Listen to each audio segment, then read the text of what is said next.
akan ambil sebuah video sebagai dasar statement saya pada kesempatan Ba'da Maghrib ini ya teman-teman. Kita share dulu videonya. Kalau kitabnya sudah tidak asli ya cari yang asli dong. Yang asli itu apa? Al-Quranul Karim, saudara. Oke. Saya perkecil aja ya, teman-teman. Yang penting bisa lihat wajahnya. Oke. Kita dengarkan baik-baik apa kata Pendeta Mel Atok. Memang ada masalah di sini bahwa pada waktu Alkitab ditulis pada zaman para penulis itu sampai sekarang sudah pasti bahwa sudah tidak ada lagi yang itu. Yang ada ialah salinan-salinannya.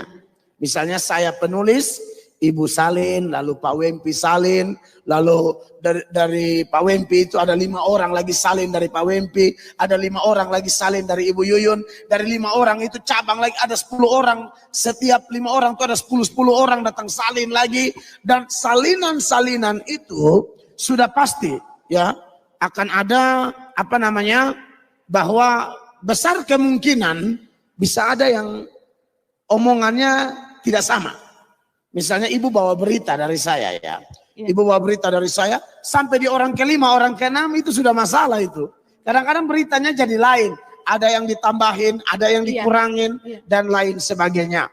Makanya kenapa kami kalau pendeta-pendeta berkhotbah sebisa mungkin kami belajar lagi terjemahan-terjemahan yang lain.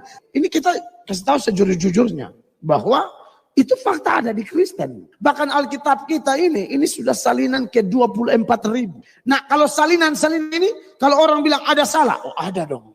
Salah apa? Salah salinan. Jadi ini kita jujur kepada orang. Beda ya, kalau Al-Quran kan bilangnya itu asli semua, tidak ada salah. Iya, tapi ingat Alkitab sekalipun ada kesalahan, tapi bukan kesalahan Alkitab yang asli. Tapi kesalahan penyalinan karena dari mulut ke mulut. Bayangkan 24.000 salinan sampai sekarang. Tapi itu sekali lagi tidak mengganggu keimanan kita bahwa Alkitab tetap menjadi dasar pengajaran firman Allah yang tidak akan berubah dahulu, sekarang, sampai selama-lamanya. Memang ada masalah di sini bahwa pada waktu Alkitab ditulis pada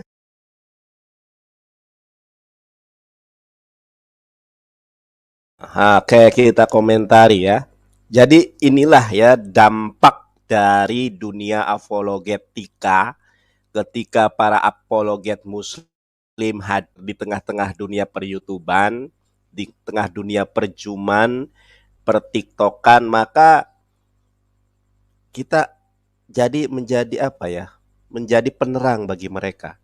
Jemaat-jemaat yang tidak tahu apa-apa, yang selama ini dicekoki doktrin dan dogma, akhirnya bertanya-tanya. Nah, Pendeta Mel Atok ini ditanya oleh jemaatnya. Mungkin jemaatnya suka nonton YouTube. Wah, banyak polemikus muslim, apologet muslim mengatakan Alkitab sudah tidak asli, Pak Pendeta. Nah, Pak Pendeta menjawab bahwa memang Alkitab itu tidak asli.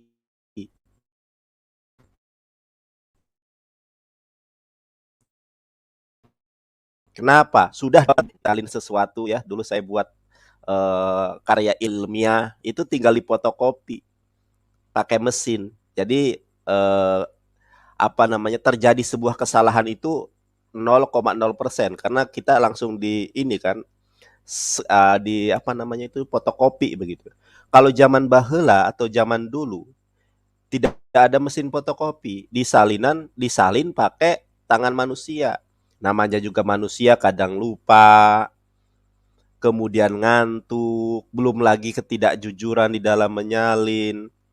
Makanya kadang oten ini salah persepsi tentang Al-Quran. Nah, terima kasih Dwi, barakallahu fikum. Kalau Al-Quran terjaga autentisitasnya menggunakan human software. Nah, ini ya. Dengan puluhan juta manusia yang hafal Quran dengan sanad yang bersambung kepada Rasulullah SAW.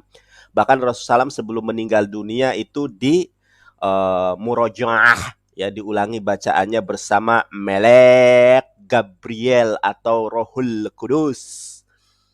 Nah, saya tidak akan mengomentari tentang Al-Quran karena Al-Quran ini kitab asli sebagaimana disampaikan oleh Pendeta Mel Atok. Mujizat Nabi Muhammad banyak, saudara, bertumpuk-tumpuk, lebih hebat daripada Yesus Kristus. Cuma ada satu mujizat yang paling hebat sedunia jagat raya dari alam bumi ini diciptakan, yaitu Al-Quran.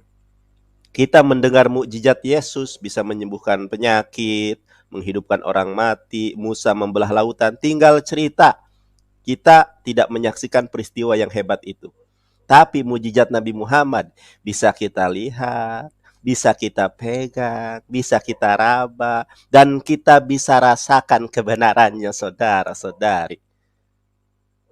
Sering saya sampaikan bahwa kalaulah semua kitab suci di dunia ini hilang dengan suatu cara yang ajaib, softwarenya hilang, hardwarenya hilang, mushafnya hilang, kodeknya hilang, maka semua agama di muka bumi ini tidak akan memiliki kitab suci. Hanya Islam yang akan memiliki kitab suci. Kenapa? Karena banyak orang yang hafal Quran. Sedangkan Biblos, siapa yang hafal? Sedangkan antara satu versi dengan versi lainnya berbeda-beda. Bahkan autografa Biblos sudah tidak ada, saudara. Nah, Anda bagi orang yang baru mu'alaf bersyukurlah. Karena di dalam Islam ada kebenaran dan hidup. Ada sukacita dan damai sejahtera, saudara-saudari sekalian. Nah, saya akan lampirkan juga kejujuran dari Ibu Rita Wahyu terhadap ketidakaslian Alkitab. Jadi ketidakaslian Alkitab itu bukan berdasarkan asumsi, ya teman-teman. Akan tetapi berdasarkan data dan literasi. Tinggal hati membuka, akal membuka kebenaran Islam, maka Anda sudah bisa langsung bersyahadat, saudara. Kita buka di sini ya, menguji menguji. Nah, ini teman-teman bisa lihat di layar yang saya tampilkan. Kelihatan nggak? Kelihatan ya. Nah, ini adalah Sarapan Pagi Biblika, sebuah website yang dikelola oleh pakar Ibraniun ya, yaitu Ibu Rita Wahyu. Lebih hebat dari saya. Kalau saya masih talmid, kalau beliau ibu-ibu cantik yang berkudung meskipun beragama Kristen, tapi dia pernah sekolah di Israel ya. Nah, kita lihat ini. Ini adalah dari pengampu oleh Dr. Edi Peter PhD. Di sini disebutkan Alkitab adalah firman Allah yang maha benar. Oleh sebab itu Alkitab harus benar-benar dalam setiap statement maupun pencatatannya. Jikalau ada kesalahan sekecil apapun dalam pencatatan Alkitab ataupun pertentangan-pertentangan antara bagian satu dengan bagian yang lain, maka pemberi Alkitab bukanlah Allah yang maha benar. Namun sayang sekali kita sudah tidak memiliki autografa. Sayang sekali kita tidak memiliki teks Alkitab yang asli atau autografa yang ditulis langsung oleh penulis kitab. Karena naskah autografa sudah dihilangkan, sudah rusak karena usia. Kita hanya memiliki salinan-salinan dan yang menjadi persoalan adalah dari salinan 5.000, bahkan tadi disebutkan 24.000 salinan atau yang biasa disebut dengan manuskrip, tidak memiliki kesamaan yang mutlak dalam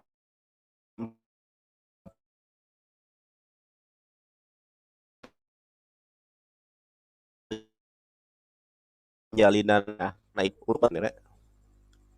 Ini tadi suara saya hilang ya. Oh, saya ulangi nih. Tadi suara saya hilang ya. Oke, saya ulangi teman-teman ya. Mohon maaf nih. Sinyalnya jelek ini ya. Mohon maaf. Semoga Bang Nanda oke. Teman-teman suara saya hilang ya. Oke. Saya ulangi lagi ya. Alkitab adalah firman Allah yang maha benar. Oleh sebab itu, Alkitab harus benar-benar dalam setiap statement maupun pencatatannya. Nah, jikalau ada kesalahan sekecil apapun dalam pencatatan Alkitab maupun pertentangan-pertentangan antara bagian satu dengan bagian yang lain, maka pemberi Alkitab bukanlah Allah yang maha benar. Ya, oke. Namun sayang sekali kita sudah tidak memiliki teks asli Alkitab. Tidak memiliki teks asli Alkitab atau autografa yang ditulis langsung oleh penulis kitab. Karena naskah autografa sudah hilang, rusak karena usia. Kita hanya memiliki salinan-salinannya dan yang menjadi persoalan adalah sekitar 5.000 salinan atau yang biasa disebut manuskrip tidak memiliki kesamaan mutlak. Ya. Kemudian oleh karena itu, untuk mengedit manuskrip tersebut dan menjadi sebuah kitab, para pengedit harus sungguh-sungguh dipimpin oleh Tuhan, yang hasilnya adalah firman Allah yang terpelihara otoritasnya.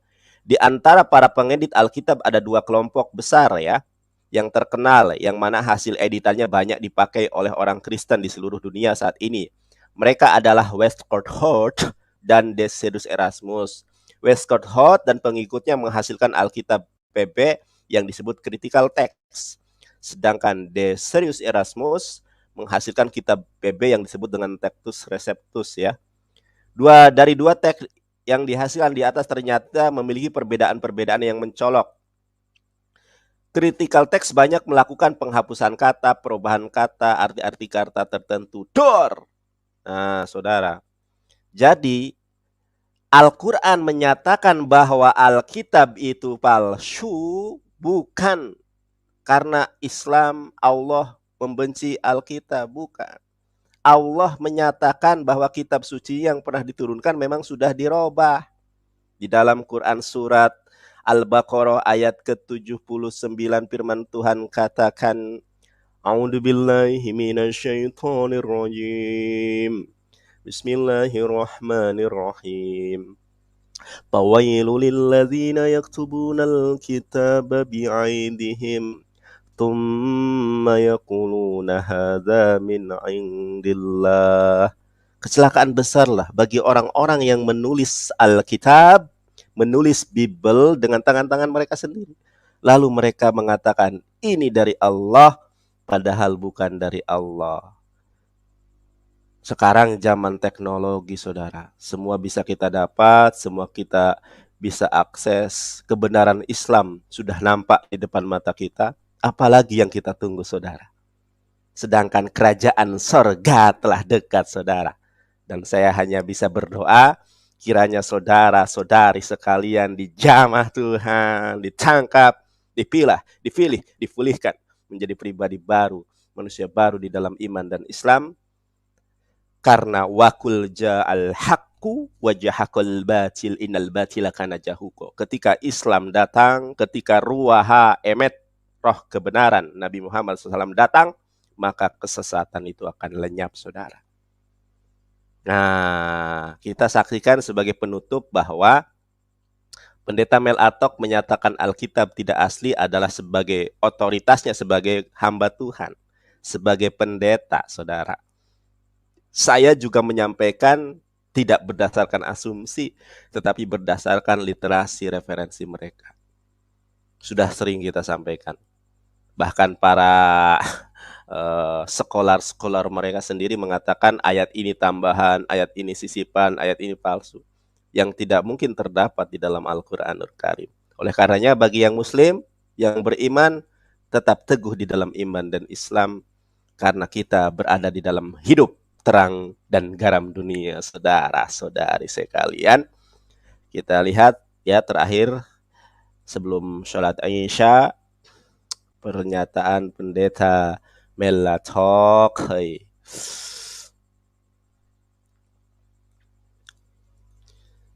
Ya, Pendeta Mel Atok sebut Alkitab tidak asli, saudara.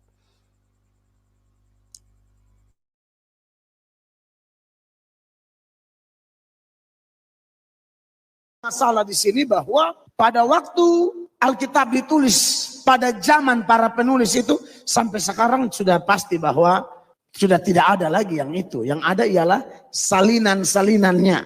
Misalnya saya penulis, Ibu salin, lalu Pak Wempi salin, lalu dari Pak Wempi itu ada 5 orang lagi salin dari Pak Wempi, ada 5 orang lagi salin dari Ibu Yuyun, dari 5 orang itu cabang lagi ada 10 orang, setiap 5 orang itu ada 10 orang datang salin lagi, dan salinan-salinan itu sudah pasti ya akan ada bahwa besar kemungkinan bisa ada yang omongannya tidak sama. Misalnya ibu bawa berita dari saya ya. Ibu bawa berita dari saya sampai di orang kelima, orang keenam itu sudah masalah itu. Kadang-kadang beritanya jadi lain. Ada yang ditambahin, ada yang dikurangin dan lain sebagainya. Makanya kenapa kami kalau pendeta-pendeta berkhotbah sebisa mungkin kami belajar lagi terjemahan-terjemahan yang lain. Ini kita kasih tahu sejujur-jujurnya bahwa itu fakta ada di Kristen. Bahkan Alkitab kita ini sudah salinan ke 24.000. Nah kalau salinan-salinan ini, kalau orang bilang ada salah, oh ada dong. Salah apa? Salah salinan. Jadi ini kita jujur kepada orang. Beda ya kalau Al-Quran kan bilangnya itu asli semua, tidak ada salah. Iya, tapi ingat Alkitab sekalipun ada kesalahan, tapi bukan kesalahan Alkitab yang asli. Tapi kesalahan penyalinan karena dari mulut ke mulut. Tur ya, masalahnya Pak Pendeta Mel Atok autografa biblos tidak ada. Jadi kalau Pak Pendeta Mel Atok mengatakan yang salah itu salinan-salinan, yang aslinya tidak salah, masalahnya yang aslinya nggak ada. Oke, terima kasih teman-teman. Selamat menunaikan ibadah sholat Isya bagi teman-teman yang berada di wilayah waktu Indonesia Barat. Ya, ini sudah menjelang waktu Isya, saya pamit undur diri. Apabila ada jarum yang patah, jangan disimpan di dalam peti saudara. Apabila ada kata-kata yang salah, jangan disimpan di dalam hati. Lehitraot, besa buah haba. Kelamaan. Lehitraot sampai ke jumpa kembali besa buah haba di minggu yang akan datang. Itu kelamaan. Lehitraot beyom rishon. Sampai jumpa kembali bersama saya Beyom Rishon, Lehitraut Beyom Rishon, atau dalam Hebrew klasiknya Beyom Ehad.